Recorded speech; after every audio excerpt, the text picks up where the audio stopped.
Pushti and I welcome you all to NCI National Computer Institute online digital class. From last year, we have trained thousands of students and teachers and they have made a career successfully. Now we are providing all types of courses online. So join us and make your career successfully. Thank you.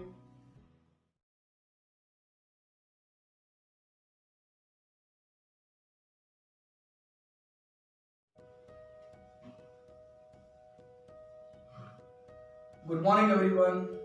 Today we are going to learn chapter number 10 Introduction to C language. जैसे कि अलग अलग person के बीच में अलग अलग languages होती है, जैसे कोई इंग्लिश में बात कर रहा है, कोई गुजराती में बात कर रहा है, कोई हिंदी लैंग्वेज में बात कर रहा है, कोई तमिल लैंग्वेज में बात कर रहा है। तो पर्सन के बीच में जिस तरह से अलग अलग लैंग्वेजेस होती है, इसी तरह से आपके सिलेबस में भी कंप्यूटर में भी अलग अलग लैंग्वेजेस आती है। जैसे कि कंप्यूटर में भी different types of language C++, Java, visual basic, C#, Python, this is the programming language. आप कोई भी प्रोग्रामिंग लैंग्वेज सीखोगे तो सबसे पहले आपका बेस जो है पक्का होना चाहिए। बेस पक्का होगा तो आप आगे कोई भी प्रोग्रामिंग लैंग्वेज सीखोगे तो उसको अच्छी तरह से आप समझ सकोगे। तो our syllabus chapter number 10 C language. आपके सिलेबस में कौन सा प्रोग्रामिंग लैंग्वेज है? C language. C language as a programming language. Okay, जिस तरह से पर्सन के बीच में लैंग्वेजेस होती है उसी तरह से कंप्यूटर में भी अलग अलग तरह की लैंग्वेजेस होती है। तो आपको पढ़ना है सी लैंग्वेज के बारे में, ठीक है। This is the very important chapter. यहाँ से आप 10 चैप्टर से आप जो भी सीखोगे ये सभी बहुत ही इंपॉर्टेंट होगा। आगे आपको प्रोग्रामिंग लैंग्वेज में भी इजी रहेगा, ठीक है। अगर आप यहाँ समझोगे तो आगे आप कॉलेज में पढ़ रहे हो या आगे कोई भी आप प्रोग्रामिंग लैंग्वेज सीखने जा रहे हो तो आपको इजी रहेगा समझने में, ठीक है। तो प्रोग्रामिंग लैंग्वेज की शुरुआत है, ओके। तो सबका ध्यान यहाँ बोर्ड पर होना चाहिए, अच्छी तरह से ध्यान से समझो, ओके। अपने स्टार्ट करते हैं। और सी लैंग्वेज में प्रोग्रामिंग किसको कहा जाता है, what is the programming, what is the compiler, translator, उसके बारे में अपने समझते हैं। उसके बाद मैं आपको एक प्रोग्राम का कोडिंग लिख के भी बताऊंगा और उसके बारे में आपको समझाऊंगा, ओके। अब स्टार्ट करते हैं सी लैंग्वेज की शुरुआत। Chapter 10 introduction to C language. क्या है चैप्टर का नाम? इंट्रोडक्शन टू कौन सी लैंग्वेज है? C language, okay. What is the syntax? Syntax क्या है कि जैसे कि कोई भी प्रोग्रामिंग लैंग्वेज सीखना हो तो उसके सभी लैंग्वेज की अलग अलग मेथड रहती है लिखने की। हिंदी में आप हिंदी में लिखते हो, इंग्लिश में आप इंग्लिश में लिखते हो, ठीक है। इसी तरह से प्रोग्रामिंग में भी अलग अलग मेथड आती है जिसको कहा जाता है सिंटैक्स। सिंटैक्स यानी कि कोडिंग, ओके। देखें उसके बारे में। This rules syntax that language. Syntax एक तरह की वाक्य रचना है। Programming language is only new syntax to represent the instructions we want to give to the computer। आप कंप्यूटर को कोई भी इंस्ट्रक्शंस दे रहे हो तो उसको सिंटैक्स कहा जाता है। सिंटैक्स यानी कि प्रोग्रामिंग लिखने की लैंग्वेजेस, कोडिंग जिसको कहा जाता है, ओके। उसके बारे में देखते हैं translator. What is the translator? Translator के पहले अपने एक छोटा सा एक टॉपिक समझते हैं, ठीक है। There are 3 person, A, B, C। कितने पर्सन है? 3 person, okay. A person know Gujarati language, B person know Hindi language and C person both language. ये दोनों लैंग्वेज समझता है, ठीक है। अगर A को B से बात करना हो तो B इसकी लैंग्वेज नहीं समझ पा रहा है, B इससे बात करना चाहता है तो ये इसकी लैंग्वेज नहीं समझ पा रहा है। C क्या है? दोनों लैंग्वेज के बारे में जानता है। तो C क्या काम करता है? C ये जो बोल रहा है इसको ट्रांसलेशन करके हिंदी में समझा देता है और इसको गुजराती में समझा देता है। तो एक भाषा में से, एक लैंग्वेज में से किसी दूसरी लैंग्वेज में आपको ट्रांसलेशन करना हो, ओके, कम्युनिकेशन करना हो तो दैट इज द ट्रांसलेटर। उसको ट्रांसलेटर कहा जाता है। एक लैंग्वेज में से किसी दूसरी लैंग्वेज में समझाना, ठीक है, ट्रांसलेट करना, उसको ट्रांसलेटर कहा जाता है। What is the translator? Translator क्या है? एग्जाम में भी क्वेश्चंस आते हैं। The problem of computer not understand. Computer आपके प्रॉब्लम नहीं समझ पा रहा है। Our language is solve by using software programming call translator. जो भी आप लिखते हो कंप्यूटर आपको कैसे समझता है? तो कंप्यूटर सिर्फ 2 ही लैंग्वेज समझ रहा है, 0 एंड 1, ओके। बाइनरी लैंग्वेज समझता है, ठीक है। आप जो प्रोग्रामिंग लैंग्वेज आप उसी लैंग्वेज में कोडिंग लिखो तो कंप्यूटर समझ सकेगा, अगर आप कोई भी लैंग्वेज लिखने जाओगे तो समझ नहीं पाएगा।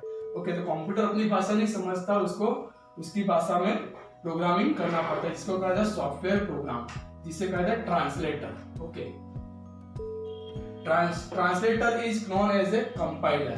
ट्रांसलेटर को दूसरा क्या कहा जाता है? कंपाइलर भी कहा जाता है। क्या कहा जाता है?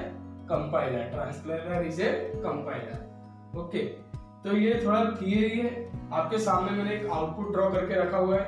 फर्स्ट चैप्टर है, चैप्टर नंबर 10। तब से शुरुआत करते हैं प्रोग्रामिंग किस तरह से लिखा जाता है। मैं आपको एक एक सेंटेंस के बारे में समझाते भी जाऊंगा बोर्ड पे।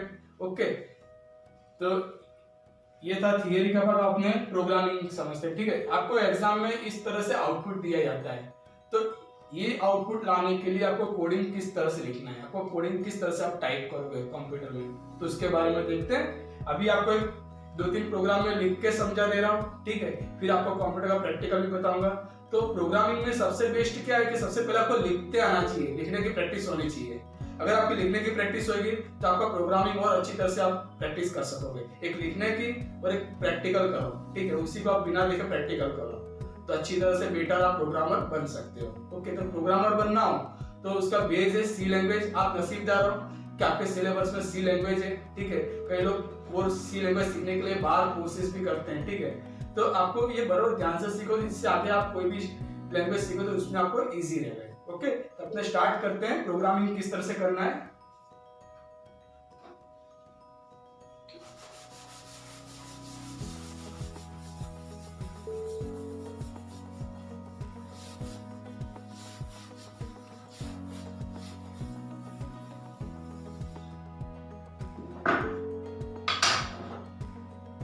अब जैसे कि इस तरह का आउटपुट लाना है, ठीक है, एग्जाम में आपको इस तरह का आउटपुट दिया होगा, ठीक है। तो आउटपुट लाने के लिए किस तरह से आप प्रोग्रामिंग लिखोगे, उसके पहले अपने थोड़े सिंटैक्स समझ लेते हैं। प्रोग्रामिंग के command, print f as a output function. ये कैसा फंक्शन है? आउटपुट फंक्शन है। कि जैसे कि प्रिंट एफ में कोई भी आपको सेंटेंस है, कोई भी वर्ड से आपको कोई भी जैसे कि सिंबल प्रिंट कराना हो तो उसके लिए आप प्रिंट कमांड का यूज कर सकते हो। Print f function as a output function, जिसमें आप कुछ भी जैसा लिखो, गलत लिखो तो गलत प्रिंट होगा, सही लिखो तो सही प्रिंट होगा, ठीक है। कोई भी स्टेटमेंट, कोई भी सेंटेंस, कोई भी वर्ड्स आपको प्रिंट कराना हो तो we can use the print f function. Okay, अब अपने शुरुआत करते हैं। इस तरह का प्रोग्राम बनाना हो तो सबसे पहले आपको कमांड लिखना है, हैज इंक्लूड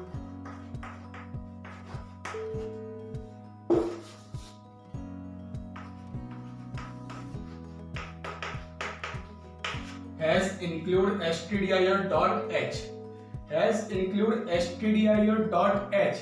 इसका कोई भी जब प्रोग्रामिंग लैंग्वेज की शुरुआत करते हो तो सबसे पहला कमांड ये लिखा जाता है, has include std। std का फुल फॉर्म है standard.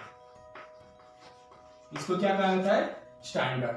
I for input, I for input, O for output and H for header file. Okay, ये ध्यान रखना है कि सी लैंग्वेज में जब भी आप कोई प्रोग्रामिंग शुरुआत करो तो सबसे पहला कमांड क्या लिखना है आपको? Has include stdio.h। ये .h यानी कि हेडर फाइल। std का full form standard, I for input, O for output, .h is a header file. यानी stdio नाम की एक हेडर फाइल है जो कंप्यूटर में इनपुट और इनपुट और आउटपुट फंक्शन को मैनेज करना हो, उससे कंट्रोल करना हो तो we can use the command hash include stdio.h। Okay, एक ये कमांड हो गया। अब इसके बाद देखते हैं हैज इंक्लूड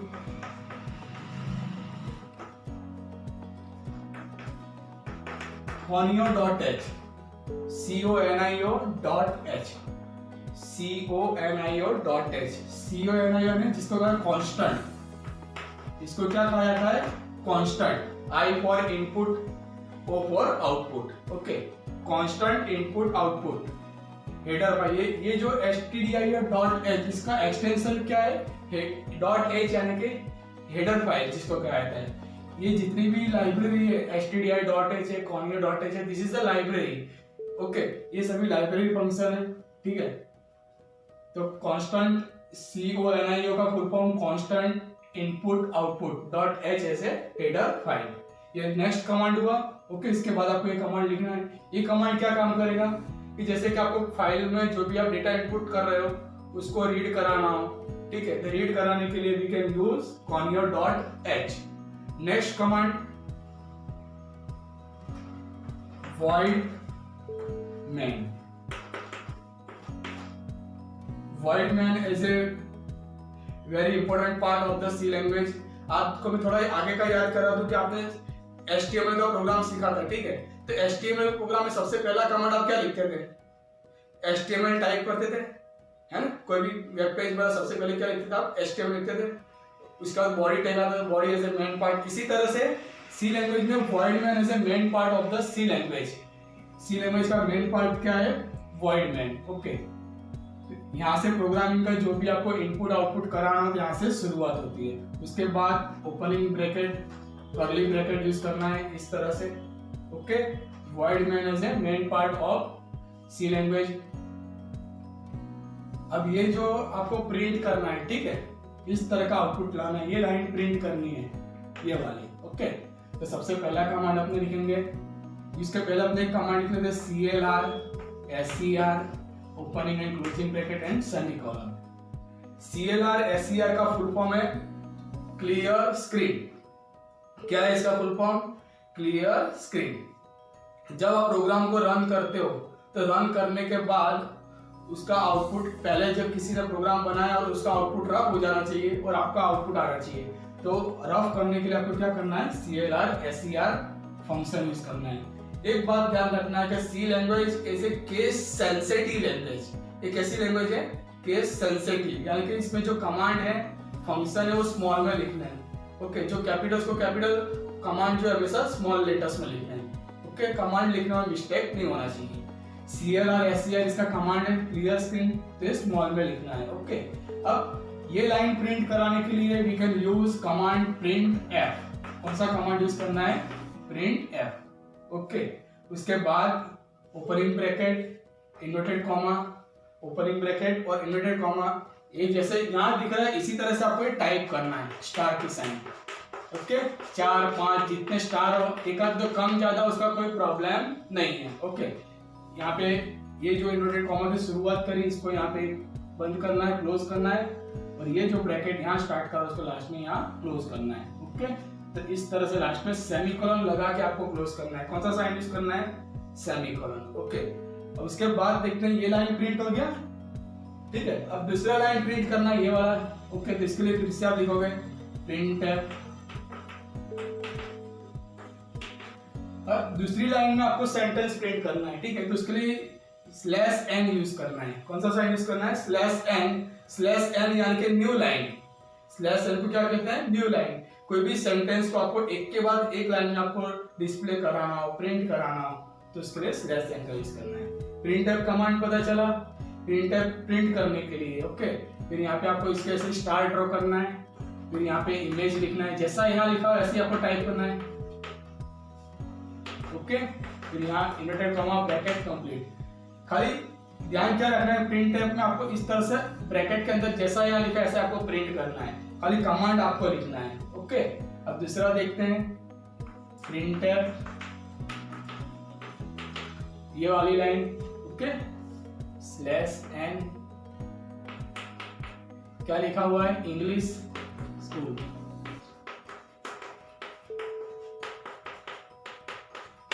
ओके, ये भी प्रिंट हो गया।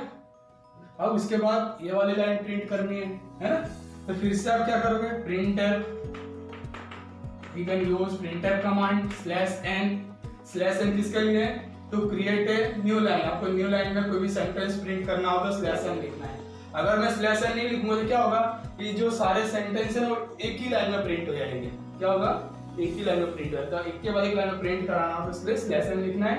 फिर यहाँ पे आपको ब्रैकेट, क्या है? स्कूल लिखा हुआ है, जैसे यहाँ पे स्कूल टाइप करना है। ओके, फिर यहाँ ब्रैकेट कंप्लीट। अब क्या रह गया बाकी? ये वाला सेंटेंस रह गया। ओके, तब इसके लिए फिर से अपन लिखेंगे प्रिंटफ /n सेम वैसे ही जैसे यहाँ लिखा वैसे आपको टाइप करना है।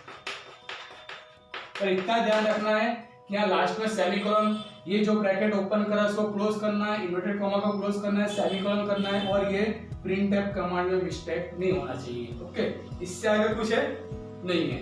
तो यहाँ प्रोग्राम फिनिश हो रहा है, यहाँ आपको लिखना है गेट ch। ओके, और लास्ट में सेमीकोलन। गेट ch फंक्शंस को चलाने के लिए आपने यूज करा हुआ है conio.h। उसके बाद गेट ch के बाद यहाँ पे ये जो ब्रैकेट की शुरुआत करी लास्ट में, इसको यहाँ पे क्लोज करना है। क्या करना है? क्लोज करना है। तो आपको इतना ये आउटपुट लाने के लिए इस तरह का प्रोग्रामिंग टाइप करना पड़े तो इसका आउटपुट इस तरह से आवे। जैसे आपने HTML में वेब पेज बनाते थे तो आप लिखते थे ना टैग का यूज करके, इसी तरह से इसमें ये कोडिंग का यूज करना है। ओके, तो ये फर्स्ट प्रोग्राम है सी लैंग्वेज का। ठीक है, कोई भी सेंटेंस प्रिंट करना हो तो उसके लिए आपको प्रिंटफ कमांड का यूज करना है। कौन सा कमांड यूज करना है? प्रिंटफ। जो ओपनिंग ब्रैकेट है उसको लास्ट में क्लोज करना है। इसके बीच में आप जो भी लिखोगे वो वैसे कैसे दिखेगा। ठीक है, अगर आपने स्पेलिंग गलत लिखा तो कंप्यूटर एरर शो नहीं करेगा। एरर कहाँ शो करेगा कि आपने सेमीकोलन लिखने का भूल गए हो, कि कमांड लिखने में मिस्टेक करी, तो वहां पे एरर शो होगा। ठीक है, समझ में आ गया सबको किस तरह से प्रोग्रामिंग करना है। ये प्रोग्राम अपने नेक्स्ट लेक्चर में सीखेंगे। ठीक है, दूसरे लेक्चर में सीखेंगे। उसके पहले थोड़े अपने कंप्यूटर में प्रोग्राम किस तरह से रन करेगा, फिर कंपाइल कैसे करने, उसकी शॉर्टकट के बारे में जानते हैं। ये समझ में आ गया सबको किस तरह से प्रोग्रामिंग लिखना है। अच्छा, एक बार फिर से सबसे पहला कमांड str.h शुरुआत करने के लिए, conio.h void मेरे से मेन पार्ट, उसके बाद printf फंक्शन से आपको सारे कमांड इसकी तरह प्रिंट कराने हैं। ओके, अब ये प्रोग्राम आपने टाइप कर दिया। टाइप करने के बाद क्या है, इसको इसमें एरर है कि नहीं आपको चेक करना है, इसमें एरर है कि नहीं। तो चेक करने के लिए आपको प्रोग्राम को कंपाइल करना है। क्या करना है? कंपाइल। क्या करना है आपको?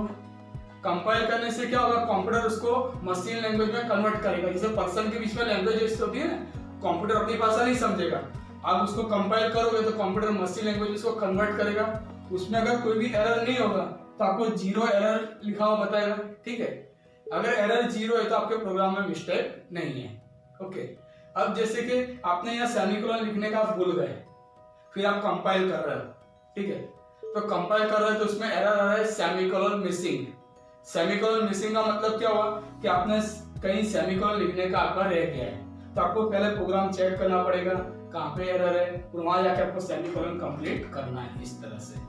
ओके, तो पहले कंपाइल करना है। कंपाइल की शॉर्टकट की ALT प्लस F9 याद रखना है, क्वेश्चंस में भी आते हैं। कंपाइल की शॉर्टकट की क्या है?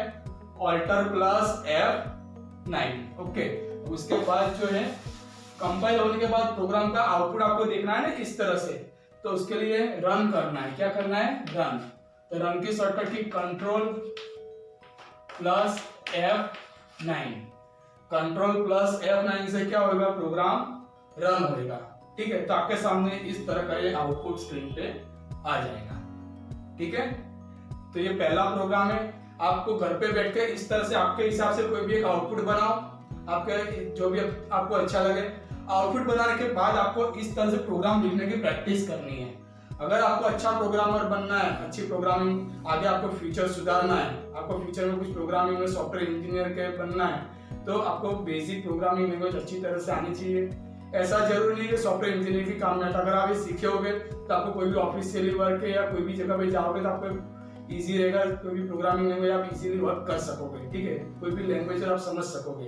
तो बेस है, तो मेरी आपसे रिक्वेस्ट है कि घर पे बैठ के अच्छी तरह से प्रैक्टिस करना है और ध्यान देके इसको समझना है।